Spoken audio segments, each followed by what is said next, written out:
Howdy, Hot Zoners. How you doing? I'm Jason Robinson reporting for T8Z, and in the Hot Zone this week, we have got the Winter Wine Festival going down right here at the Best Buy Theater in Times Square. Now, if you're a wine lover like myself, this is one event that I promise you will not want to miss. We're going to go inside, we're going to speak to some of the wine lovers, the wine vendors, and the founder of the Winter Wine Festival. Now, if I start to slur my words a little bit during the interview, don't blame me, blame it on the alcohol, like Jamie Foxx says. Let's go inside and check out the scene.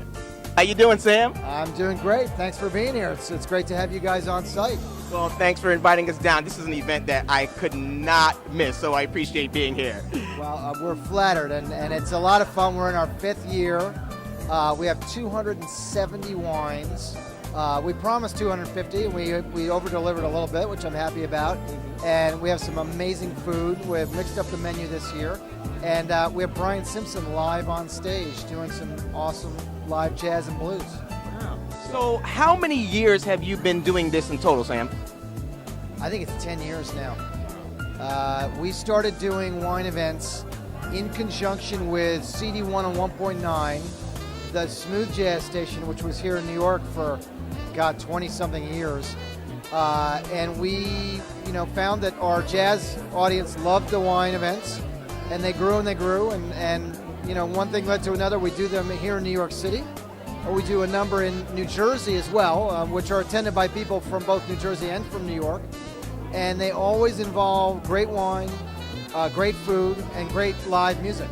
Well, I mean, actually, I look around here and there's so many people out there, but what do you think is the one important key factor that brings so many people out when they hear of a wine event? I mean, it's got to be something. That's a really good question, and I'm not quite sure what. It's probably got several answers. The one that comes to mind most is that people really love to learn about wine. There are so many thousands and thousands of wine producers, and then each one of those, if you're a small wine producer, a vineyard in California or Australia or New Zealand, you might make 7 or 10 wines. And you multiply that by the thousands of producers around the world, you get into tens of thousands of wines, and there are many, many good ones.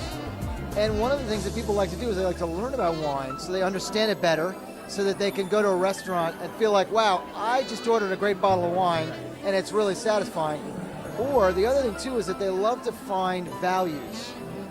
So I consider myself sort of a wine amateur, maybe an intermediate, definitely not advanced, even though I've been doing this for a while.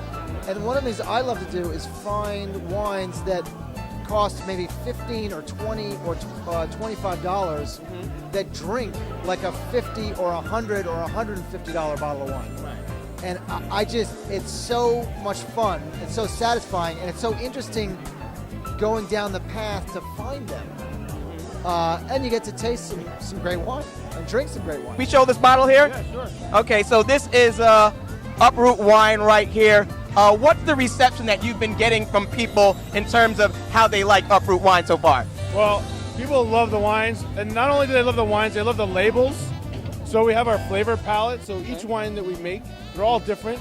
The colors on the wine label represent different flavors in the wine. So every year, every wine we make, everything changes. But then on the back we have our standard information. But everyone is loving the wines. I've seen the same people at least 5 or 6 times. They come back, they want more. So that's always a good sign. So everybody, I have it right here, okay? And it's very, very good as people say. So I'm going to sample a little bit. I'm drinking on the job, but it's okay. I just want to sample it to tell you guys. So let me sample.